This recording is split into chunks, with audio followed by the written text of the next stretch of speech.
Mənə uşaqlığımdakı dadı xatırladım. Bu yemək çox ləzzətlidir. Tövsiyə edirəm ki, yaddaşa atın, ən qısa zamanda sizə də lazım olacaq. Videoda necə hazırladığımı tam şəkildə göstərməyə çalışmışam. Açıqlama hissəsində də hər şeyi qeyd edəcəm. Siz isə bəyənməyi və dostlarınızla bölüşməyi unutmayın. Hazırlayan hər kəsə indidən nuş olsun.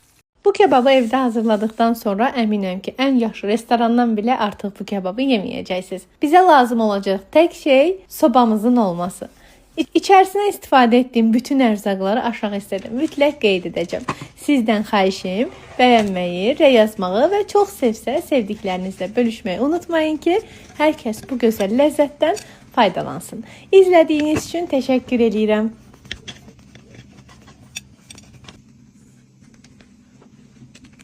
Əlimizdən gəldiyi qədər marketlərdən hazır paketlənmiş qidaları nə qədər azalsaq, o qədər yaxşı olar. Əvvəllər hazır pudingi uşaqlar çox sevir deyə alırdım. Almıram, indi hazırlayıram və çox mükəmməl ləzzətli olur. Həm doyurucu, həm ləzzətli.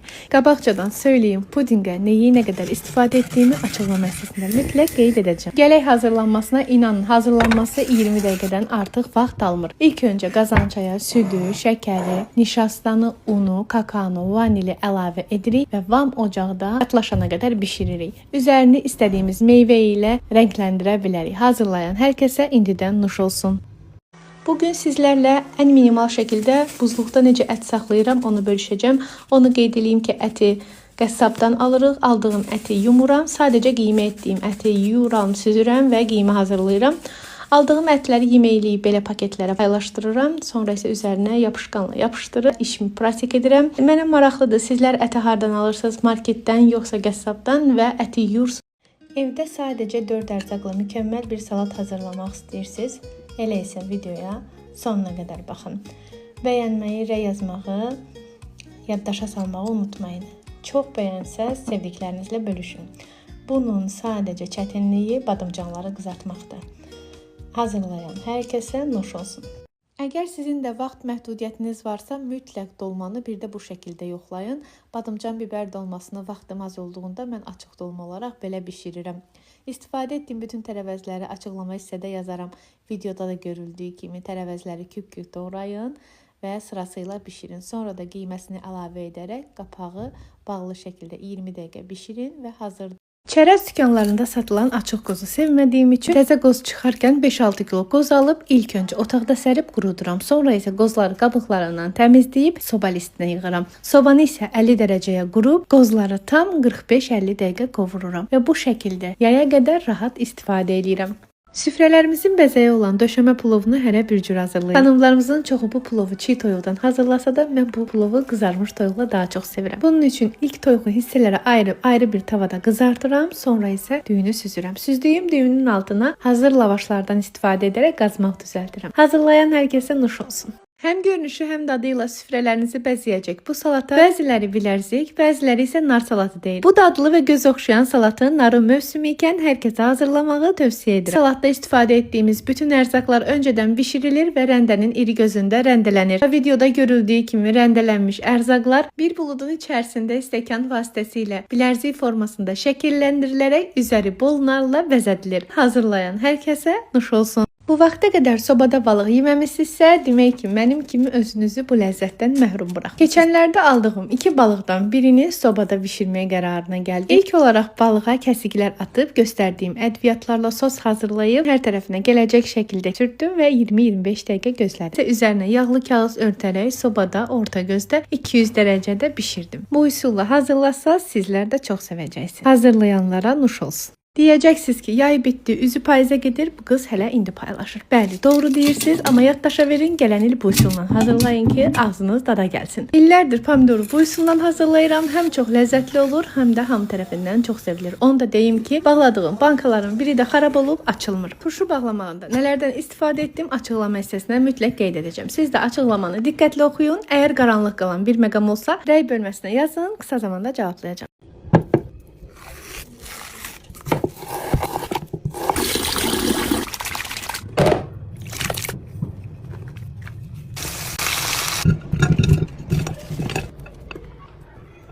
Qışda yayın təravətini hiss etmək istəyirsinizsə, mütləq siz də buzluğunuza bu lobyadan atmalısınız. İlk olaraq 2 kilo lobyanı aldım, təmizlədim, doğradım, suyunu, duzunu əlavə edərək yarım saat pörtlətdim. Sonra isə bu şəkildə pingimin kuloklara yığıb, üzərinə də halqa şəklində pomidorları doğrayıb buzluğa atdım. Pərpətöyünü hər cürə istifadə edən mən bu səfər də doğramac olaraq hazırladım. İnanın, çox ləzzətli idi və istəyirəm sizlərə də bu resepti ötürəm. Bəlkə də çoxlarınız bilirsiniz, bilməyənlərə fikir olsun. Sadəcə onu demək istəyirəm ki, mən hazırlayanda biraz qatı hazırlamışdım. Sizlər hazırlayanda içərisinə su yaxud buz əlavə edərək duru edə bilərsiniz. Hazırlayan hər kəsə nuş olsun. Yay hazırlığını payıza saxlayan yəqin ki, tək mən deyiləm. Tam qiymətlər qalxmadan dedim biraz da pomidor yumurtalıq pomidor bağlayım. Çünki qışda əlimdən çox tutur. Bununla həm pomidor yumurta, həm pomidor supu, həm də gulyaj hazırlığında istifadə edirəm. Bu üsulla hazırlayın, dadı damağınızda qalsın. Hazırlayan hər kəsə indidən nuş olsun. İllər əvvəl öyrəndiyim və çox işimə yarayan bu üsulu istəyirəm sizinlə də bölüşəm. Əminəm ki, bir çox qadının işinə yarayacaq. Sobada kartof və toyuğun üstü xırçıltılı, içi yumşaq olmağını istəyirsinizsə, mütləq üzərinə yağlı kağızı istifadə edin və yağlı kağızı istifadə etmədən öncə yuyun. Bu şəkildə xırçıltılı və içi yumşaq kabab ləzzətində soba yeməyi əldə edin. Bu üsulla hazırlayan hər kəsə nuş olsun. Sosial mediada hər gördüyüm videoya inanmadığım doğrudur. Amma sınayana qədər. Sınadığım, mənə faydalı gələn hər şeyi çalışıram post halına gətirib sizlərlə də bölüşüb. Deyə bilərəm ki, bir diş çöpü ancaq bu qədər faydalı ola bilər. Yumurtanın içərisinə diş çöpü atınca yumurtalar sağlam, çatlamadan və qabığı asan soyulan vəziyyətdə olur. Sizə faydalı oldusa mütləq bəyənməyi və dostlarınızla bölüşməyi unutmayın. İzlədiyiniz üçün təşəkkür edirəm.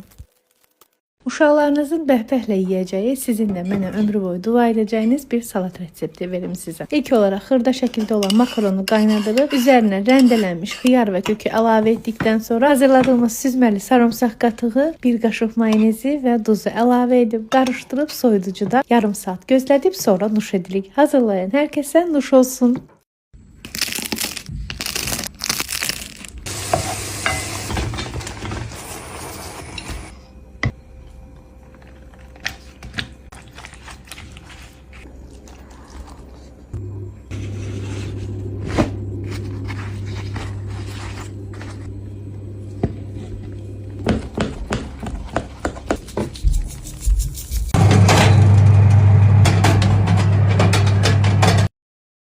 Düşünürəm ki, bu postum çoxlarına faydalı olacaq. Mən bu saxlama qablarında yuyucu tozu vasitəsi saxlayırdım. Hazırda maye yuyucu tozundan istifadə etdiyim üçün bu saxlama qabları boşa çıxdı. Düşündüm ki, bunları mətbəxdə necə dəyərləndirə bilərəm və üst tutdum bunları təmizləməyə. Asan oldu mu? Asan olmadı. Biraz çətinlikli oldu. İlk öncə yarıya kimi su doldurub qapaqlarını da içərisinə qoyub 2 gün suda gözlətdim. Çox az iyi getdi və mən düşünürəm ki, bir limondan daha da faydalı olacaq. Sağ olsun, bunu da mənə bir izləyici yazmışdı. İnşallah ki, faydalı olar. Başlayıram.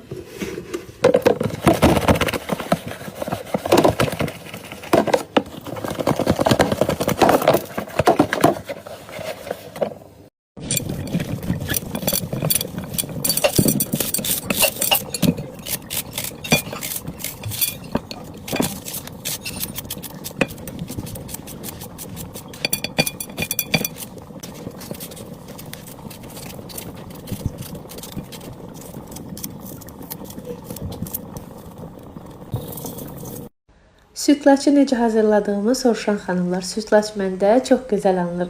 Ümid edirəm ki, bu reseptlə hazırlasaz sizdə də gözəl alınacaq. İlk olaraq yumru düyünü suya qoyuram və su çəkilənə qədər yumru düyünü bişirirəm. Ardınca düyüyə südü və vanilya əlavə edirəm. Süd tam qaynara düşdükdən sonra şəkərini əlavə edirəm. Sonra isə qıraqda süddən və sudan nişasta ilə qarışdırıb sütlaçın içinə əlavə edirəm və kasalara doldururam. Hazırlayanlara sadəcə 4 tərəvəz və mükəmməl ləzzət, kələm, kök, təzə xiyar, cəfəri, mayonez yaxud da xamar. Bəyənməyi, rəy yazmağı və dostlarınızla bölüşməyi unutmayın.